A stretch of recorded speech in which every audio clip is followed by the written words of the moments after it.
someone's lecturing you almost all the day. Say, listen up and do as I say. Hey there, what's happening, Phil Buffs? I'm back, straight shooter, coming at you live. Well, not live, but coming at you from Team Sound Studios for another episode of How I See It. This is episode 2 today of the second one I'm going to do, and it's a Netflix movie. I'm going to be doing a spoiler red band review of The Bird Box. Yes, I know it's a little bit of an older movie. I'll explain. I didn't have Netflix for a while. I used to have it. I stopped my subscription because I thought the price went up too high and there's a lot of competition for streaming services. So a family member got it, shared their password. So now I have Netflix again. So I'm trying to catch up on some new seasons of series that I used to watch and watching some movies too. So this Netflix original, The Bird Box, stars Sandra Bullock, and it's another horror movie. I did a horror movie just now before this one, so we're in horror theme, and it's kind of fitting because of what's going on in the country right now. We're kind of in a horror movie, or we're starting to be anyway. So The Bird Box is kind of an odd title, because it's basically just a box of some birds that the main character is taking with her until the end of the movie, and I don't know. But I guess they didn't want to call it like, When the World Ends or The Demons That You Don't Want to See or whatever, but I guess The Bird Box is kind of a catchy title, so I guess that's probably why they went that way.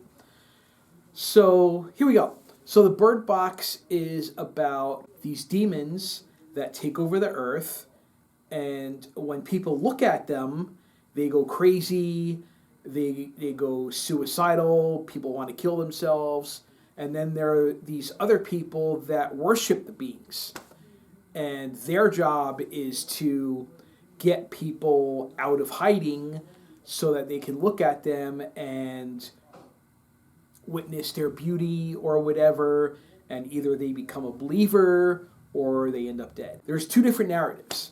There's the narrative of what happened leading up to the epidemic. Right as it happened, Sandra Bullock's character was locked in a house with a bunch of different people. They were trying to figure out how to survive, and then it keeps jumping back and forth, where after that she's with these kids trying to get them to this place that said that they're a sanctuary and all this stuff. So it's a little bit of Outbreak meets The Walking Dead, I guess. I guess I'll explain what happens in the movie in sequential order, because that's probably what would make the most sense. As everything happened, Sandra Bullock's character, like all these people start dying around her. Her sister kills herself out of nowhere. She is just newly pregnant.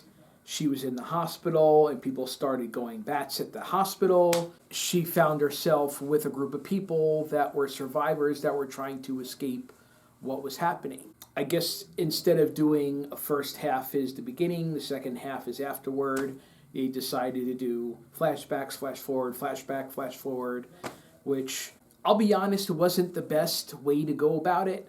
But the movie was still kind of interesting. What ended up happening was she was the lone survivor. There was another woman that was also pregnant. They actually both gave birth the same day. And the other woman, after she gave birth, she was manipulated that by this guy who was pretending to be a survivor, but he was one of the ones that saw the demons. And he was trying to get everyone to open their eyes and see the demons. And everybody except Sandra Bullock's character was killed off.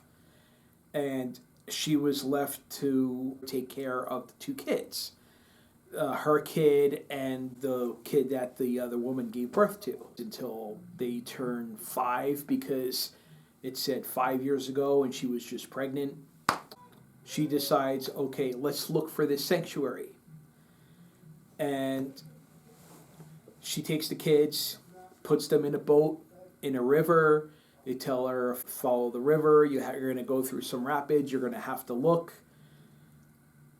Somehow, none of them look to steer the boat, and they still end up making it. Which is kind of, I don't know, because he even told her over the radio, like, we've lost some people, and you are going to have to look to be able to steer the boat. But she said, okay, no one's looking. We're just going to go. And they actually make their way to the sanctuary. And the reason why most people where they go survived is because they're blind. And they can't see anyway, so they never saw the demons or whatever they were.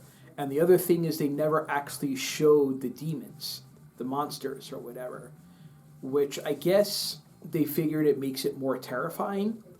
But I don't know. I think as the audience member, I think I would have liked to see what they look like, to see if they lived up to the terror and the hype.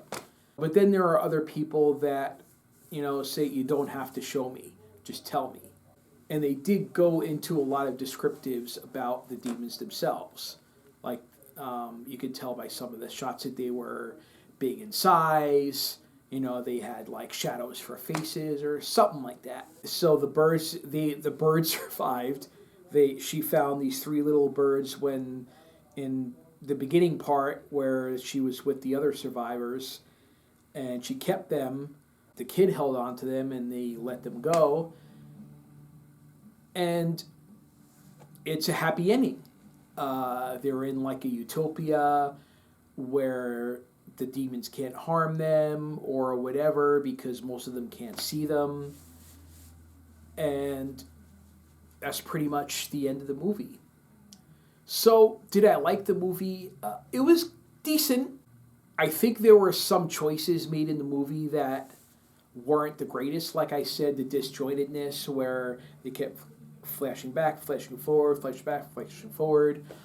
I would have preferred if they stuck it with like, okay, the first half of the movie is her with the survivors. And then it picks up after that 5 years later. She's going to the river and she's going down and trying to find her way to the utopian society or the sanctuary or whatever it is. But that's just me. And nonlinear isn't necessarily like a bad thing all the time. I'm a big Tarantino fan, and he's a fan of nonlinear. But for this movie, I kind of feel like if they went more linear, I think I would have enjoyed it more. And the other thing is, Sandra Bullock, they kind of made her into like a Mary Sue in this movie. She was the only one that survived in the house, and she was able to take care of her kid and the other kid, bring them down the river in this little boat, not have to look to steer the boat, and she's okay, the kids are okay, nothing happens to them. I don't know, it was just a little bit like, okay, really? But, maybe it's just me, but maybe that's what people expect when they watch Sandra Bullock in like an action movie. Like, another good example is The Net. Okay, yes, she's a hacker, but faced with what she was faced with, it's not realistic that she would come out on top like she did in that movie, and it's not very realistic what ended up happening at the end with her and the kids, where they all end up fine and whatnot. But, it's not a biopic, and it's not a true story, and you kind of have to take it for what it is. It was kind of enjoyable. I think what kept me going in the movie was wanting to see what was going to happen.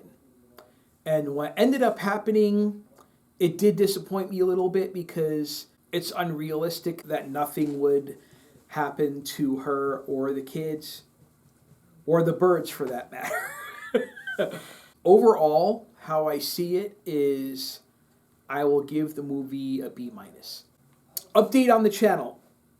right now, the coronavirus is fucking everything up in the country. Movie theaters are closing down. You can't get food from a restaurant unless you're going to pick it up or get it delivered. Bars are closed. Nightclubs are closed. And theaters are closed. So I don't know when's the next time I'm going to be able to get out and see a movie. I was planning on hopefully seeing The Quiet Place. It's supposed to come out this weekend, but it was postponed, along with a lot of other movies that are being postponed this month and maybe next month. It's going to be harder to get out to the studio to do the reviews because counties are now starting to enforce a lockdown of people's homes. People can't leave their homes except to go to work. And it's a crazy time. But I'll tell you this. I will be back. And the next time you see me do a review, this shit will be over. And we will all be celebrating. Till then, take care, be safe, and do me a favor, be smart. Wash your hands, do all that stuff if you want to do social distancing, avoid crowds and all that stuff. But please, don't fucking hoard the markets. Don't get 20 packs of toilet paper. Don't buy all the hand soap you can see. Don't clean out all the meat and the fucking seafood and chicken. Don't buy all the bacon, all the milk. You're going to be able to get supplies. And you're not going to be in your fucking house for months. So please, be smart and think about other people, not just yourself. That's what's going to help bring us above this, is by working together and looking out for your fellow man. And if you don't do that, then our society is pretty doomed. So please, be smart, look out for each other, be safe, and we will rise above this. This is Straight Shooter. Thank you for watching How I See It. Please like, subscribe, share, comment, spread the word, not the virus. And I will see you next time. Bye-bye. No, no, no, it's only a mistake. No, no.